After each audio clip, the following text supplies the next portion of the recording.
ఇక ఈ తల్లికి వందనం కూడా ఈ ఏడాది అంటే ఇప్పుడు లేనట్ట, లేదంటే మళ్ళీ ఏమన్నా మాట్లాడతారంటారా? ఒక ఏడాది అయిపోయింది, ఈ ఏడాది ఇస్తారేమో. లోకేష్ కూడా చెప్పారు కాబట్టి. విద్యా దీవెన ఒక ఏడాది లేచిపోయిందా? ఆ బిల్లులు పెండింగ్ ఉన్నాయా? ఒకటి, ఇప్పుడు విద్యా సంస్థల వాళ్ళందరూ జగన్ మీద వ్యతిరేకతతో చంద్రబాబుకు ఓటేశారు.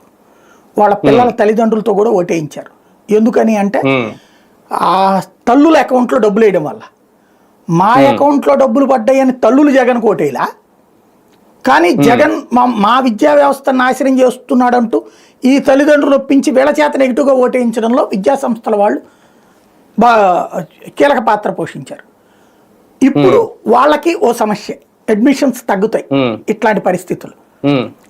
ఇప్పుడు నా దగ్గర డబ్బులుంటే ప్రైవేట్ స్కూల్కి పంపిస్తా, లేకపోతే గవర్నమెంట్ స్కూల్కి పంపించుకుని చదువుకుంటా. అప్పుడు గవర్నమెంట్ స్కూల్కి అడ్మిషన్స్ పెరుగుతాయి, లోకేష్ గారికి క్రెడిట్ వస్తుంది.